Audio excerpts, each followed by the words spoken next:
মানুষের জীবনে মৃত্যুই কেবলমাত্র সুনিশ্চিত, কিন্তু মৃত মানুষের শরীরে পচন রোধ করা যায় কিভাবে? মমি নিয়ে যাদের ধারণা আছে তারা জানেন মৃতদেহের পচন রোধে প্রাচীন মিশরীয়দের অনেক কাঠখড় পোড়াতে হয়েছিল, কিন্তু এই কাজে তারা কতটা সফল ছিল? জীবিত কোষ বারবার বিভাজিত হয়ে নতুন কোষের সৃষ্টি করে। বিশেষ কিছু এনজাইম মৃত কোষগুলোকে ধ্বংস করে দেয়। কিন্তু কেউ যদি মরে যায় তখন কি হয়? তাদের দেহের মৃত কোষগুলো নতুন কোষ তৈরি করতে পারে না, কিন্তু এনজাইমগুলো রাসায়নিক বিক্রিয়ার মাধ্যমে সবকিছু ভাঙতে থাকে।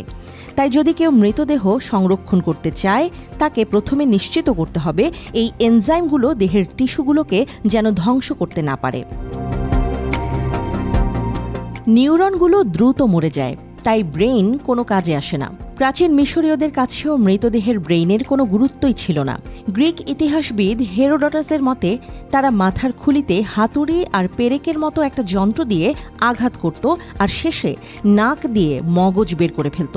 এরপর মাথার খুলির ভেতরে গাছের রজন ঢোকানো হতো পচন রোধ করার জন্য।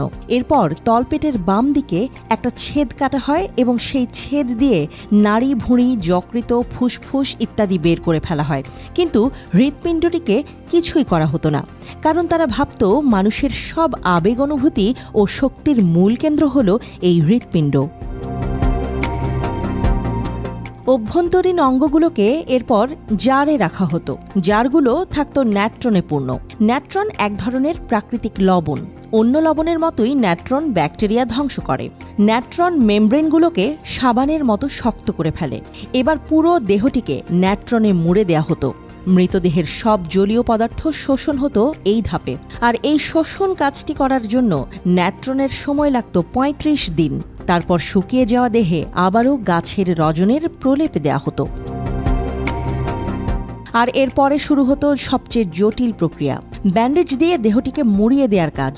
লিলেনের পাতলা কাপড়ের ব্যান্ডেজ দিয়ে পুরো শরীরটিকে মুড়িয়ে দিতে প্রায় ২ সপ্তাহ সময় লেগে যেত। ব্যান্ডেজ করা শুরু হতো মাথা ও গলা দিয়ে। এরপর থেকে একে একে মুড়িয়ে দেয়া হতো হাত, পা আর পুরো শরীরটাই।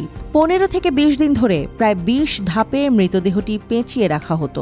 ব্যান্ডেজে মোড়ানো দেহটিকে একটা বড় কাপড়ের টুকরায় আবৃত করে পরে তা শক্ত করে বেঁধে ফেলা হতো লিলেন কাপড়ের টুকরা দিয়ে। সব শেষে মৃতদেহকে স্থাপন করা হতো নকশাকৃত মমি কেস বা কফিনে। প্রাচীন মিশরীয়রা মৃতদেহের ক্ষয় রোধে কতটা সফল ছিল? ১০০০ বছর পেরিয়ে গেলেও বিজ্ঞানীরা মমির ময়না তদন্ত করতে পারেন, তাদের মৃত্যুর কারণও খুঁজে বের করতে পারেন। এতে করে মানুষ নতুন তথ্য পেয়েছে। যেমন মমির দেহ গবেষণা করেই জানা গেছে বায়ু দূষণ প্রাচীন মিশরে এক ভয়াবহ সমস্যার নাম ছিল। আর তাই বলাই যায় মৃতদেহ সংরক্ষণে প্রাচীন মিশরীয়রা একটা নতুন দিগন্ত খুলে দিয়েছিল।